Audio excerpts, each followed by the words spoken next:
exactly. What exactly? It was good. You were supposed to be helping her with that I cake. was. She had a plate Yeah, right there I with saw. the treats, Yeah. and I helped her finish them off. You know that I didn't even get one bite of any of that? My bad.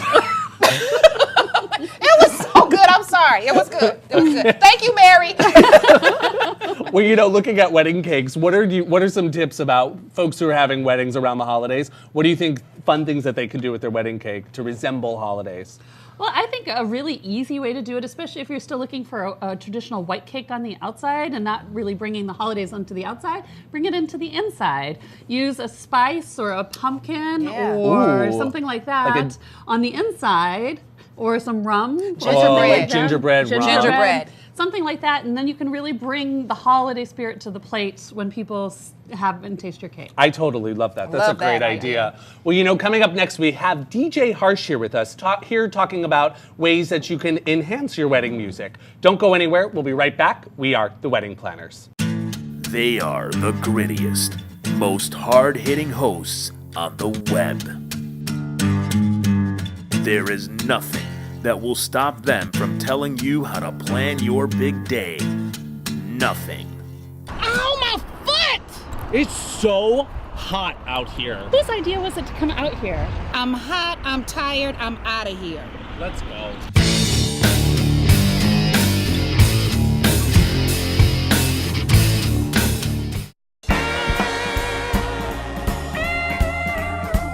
And welcome back to the Wedding Planners. We're here with DJ Harsh. DJ Harsh, welcome to the show. It's great to be here. Thank It's great to have you here, sir. Oh, it's snooty already. Okay. Well, DJ Harsh is a famed DJ here in Chicago who knows a lot about playing wedding music. That's what I'm trying to That's look what for. we call it nowadays. Wedding music. Hello, thank you. Claudia. I'll take this one. Okay. So I don't think I've heard this story, but how did you get started in the wedding DJing or the DJing business? Okay, I'm getting older, so it's hard to remember that far back, but I we will know. put it in context. Okay. I actually have my background in event planning, and one day the space that we were renting had simply a fundraiser of 300 people and no entertainment at all. And so the owner of the space said, go home. He happened to know that I love music very much. Went home, grabbed 2 sacks of CDs, came back, and I had the place hopping. And so, as they say, the rest is history. Oh, that's so nice. Yeah, that's good. Let me ask you this. A lot of times there's this perception that wedding DJs are real cheesy and such. What are some of the ways that you avoid being cheesy? I actually think that's almost like a 2-part question. There is cheesy in the music that you play, and there is cheesy in the sort of personality that you manifest towards the event. I am lactose intolerant in both respects. I am anti-cheesy. Well, So I'm glad we're gluten-free here Yeah, on this show. it's all vegan all the time. Right. That's what we're doing. Okay. I do think, though, on a serious note, that is something that can happen where a DJ can be a little too what I call Las Vegas schmaltzy in his approach and what he Sure. says. And that being said, acting like he's on a cruise ship by playing line dance songs. I'm a big fan of neither of those. Once in a while, couples will say, oh, well, we want this because of grandma. She loves it. And then we do it. Sure. We want to make the client happy. That makes sense. So what happens when you get a guest at the reception come up and ask for a song that's on the do not play list that the couple gave you? Well, I love this. It's when I get to be the principal. The first thing they say, and this never fails, is, but I know the bride. Of course you Yes, do. of You're course at you her do. wedding. Second is, I know her really well. I'm like, again, you're at her wedding, so there we go. The third is what I'll often do is I'll print out the do not play list because And you'll be nothing like- works better than what I call the note from the doctor. Yeah. This Here it is is. here, Yeah. they're paying me, you're not. That's how it works. So I think that's a really good one. That's No, really it's great. good. They're paying me and you're not, always works. What about if the bride and the groom are kind of getting off track? Well, it's one of those things where you kind of have to be a cowboy and pull in the reins. You can do that either with voice or with the music as far as dictating how things go down. You always, at some point I'm directing traffic. Yeah. So that's the good news. Well, that's good. Well, DJ Harsh, before we go, I want to ask you, the holidays are approaching and people have weddings around the holidays. Any advice when it comes to music selections for holiday weddings? Sure. It becomes a little bit more important to make sure that the recipe for what they want for the night is more balanced because even when I do like corporate or weddings, there's how much holiday music you want versus how much do you not want. So a little bit, not a lot. It's just all you- about dosage, and I personally feel that holiday music should be a spice, but not the whole recipe. So just a little pinch. Exactly. That's fantastic. Like Well, nutmeg on hot cocoa. There we go. Well, DJ Harsh, thank you so much for being here with us today. And if you want to learn more about DJ Harsh, you could visit our website at thewedplanners.com. Coming up next, we're going to be talking to celebrity makeup artist Sonia Roselli. Don't go anywhere. We'll be right back. So tell me your thoughts on the color tangerine for somebody's wedding day. Tangerine Tango for someone's wedding is spectacular. You could do tablecloths in that color, you could do it in the flowers, you could do it in the lighting, you can hang globes from the ceiling in that color. It's spectacular. I don't feel that tangerine is the color of the year because it does not work on everybody's skin tone. It's bright, it's light, it's airy, and it's fun. It's totally up to the bride. If she and her groom decide to use it, we'll make it look fabulous.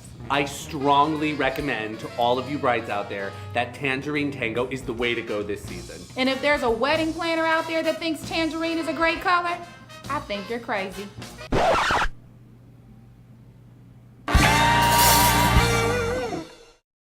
And welcome back to the Wedding Planners. We're joined by celebrity makeup artist Sonia Roselli. Welcome, Miss Sonia. Welcome. Hi, how are you, kitten? We're Kitten. You're so sweet. I love that about you. You're just so darling. I you know, I know. want to take you home and put you in my pocket. Oh, wow. Well, you know, maybe. Thank you. Thank you. That's not happening. But next time. Okay. So let's talk about makeup because that's what you're here to talk about. So. I want to know, what should a bride do to prepare her face for wedding day, for the makeup application actually on wedding day? You know, makeup is as good as the skin. It's as good as the canvas. So I like to work with my brides as far as advanced as possible, so we can talk about if she has any skin issues, if she's, she needs to change her skincare routine, because I find a lot of women don't know what kind of skin they have. They think they know what they have, but they really don't. Yeah, I see it a lot. I'm a licensed esthetician as well, but the skin, the condition of the skin actually depends how well the makeup actually looks on the wedding day. So it's really key. So I like to work with them, get them on a plan of action, whether it be their skincare routine or even send them for laser treatments, Wow. which can be really beneficial. So how far in advance do you like to meet with people then, I guess in doing consultations? I think it depends on the bride. If the bride feels like she has a skin issue that she needs to address, as far as possible. Like 6 months, a year? A year. I year. actually had one bride who had really deep acne scars. Sure. And she came to see me about 18 months before her wedding. I actually sent her to a cosmetic surgeon friend of mine, and they did several laser treatments, and her skin looked gorgeous on the wedding day. Wow. So it really depends on the bride. If the bride has good skin and she doesn't really have any breakouts, makeup lays well, then I don't think it's that big of a deal. She can come in 6 months or so before the wedding. But you book up really fast, so they need to call you right away. Right. yeah, we do. Yeah, it happens. It happens. So tell us some wedding no-nos for makeup. One of the things that I, especially for the holiday time, since we're talking holiday here, Sure. one of the big things that I tell brides, stay away from shimmer. A lot of shimmer on the eye. I know it's holiday and we want a little bling bling, but but especially if you're oily skinned, the last thing you want to be doing is wearing something it's what we call a pearl in a product, something that has a lot of pearl finish to it. So always stick really with a lot of mattes. You can wear maybe a little iridescence, but nothing too shimmery because it's too flash reflective as well. Okay. Gotcha. Another thing is mineral foundation. Mineral foundation really does not photograph very well. Oh, I didn't know that. I'm a huge fan of airbrush makeup. Yes, you are. But airbrush makeup has to be done ever so slightly. It doesn't need a lot. Sure. So, yeah. Okay. Well, let me ask you this. We were talking backstage a little bit about makeup for the grooms. This seems to be like a new trend. It is a new trend. Well, I'm getting a lot newer of, trend, I guess. Yeah, it is a newer trend. I tell a lot of my friends that they were like, oh, what celebrities have you done? I've actually done more men celebrities than women celebrities because men need makeup for the camera just as much. Which one? Can you share? Well, anybody we know? well, I mean, anybody we want to know? I know that you were just having a fit when I did Betty White. Oh my God. Oh, wow. I was You like, did Betty White? Yeah, it we was, love Miss Betty. She's awesome. Yeah, it was really great. Yeah. But so tips on, or what the men are doing. Well, now. and I think too, with gay weddings coming, I think it's really important. Then men look just as That's good true. for the camera because Absolutely. it's like when brides send me their photos, I get all excited until I see the picture of her and her groom in a really close-up shot. She looks fantastic. And he's got some dark circles under the eyes. And, it doesn't have to be a lot. It just needs to be the right makeup. Yeah. Well, Sonia, we want to thank you so much Thank for you being so here much. with us. I'm so excited for your new Thank show. you so I've much. learned so much. I'm a huge fan. I follow you on Facebook and everything. It's so fun. We just love you. Come back anytime. fan. Can we have some cake too? We sure can. So coming up next, we're going to be answering your questions on Facebook and Twitter. We are the Wedding Planners. The show about the most important day of your life is coming to the web. And these three experienced individuals are here to help you plan it. Rush Productions proudly presents The Wedding Planners. The web series all about planning your wedding day has finally arrived. From the wedding dress, wedding cake, wedding ring, every wedding detail imaginable. The Wedding Planners with Anthony Navarro, Desiree Dent, and Claudia Zampa.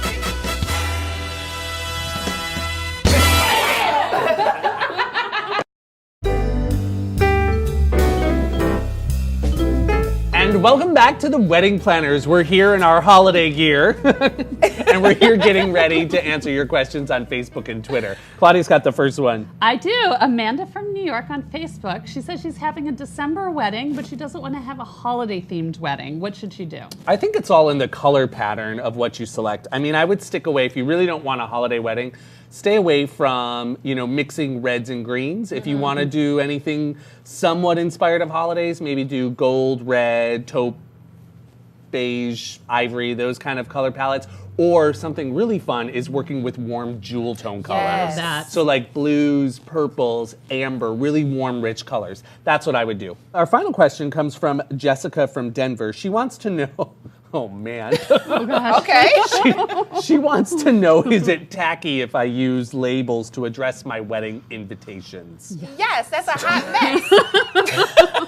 That is, who is that? Jessica. Jessica, no, don't do it. You can actually go to, sites like Pinterest or Google, actual free wedding fonts where you can actually, import the font into your document and send the envelopes through the printer. You don't have to use the Avery labels that you can purchase at any store. It's going to look tacky. Don't do it. Not for your wedding invitation. That's the first impression your guests will have, and you definitely don't want to go out like that. Well, there you have it, Jessica. Well, before we go, we want to sign off with our final tips for the show. Claudia? Mine is super simple. It comes from Sonia Rosali. Give your fabulous makeup artist a great palette to work with. And mine comes from Mary of Cake. The best cake designers book up really, really fast. So if you're ordering your wedding cake, order it at least 6 months in advance. That's great. And mine comes from talking about having a wedding around the holidays. I say, go for it. It's festive, it's fun. Just remember, there might be a little holiday decor, and you can use that to enhance your wedding.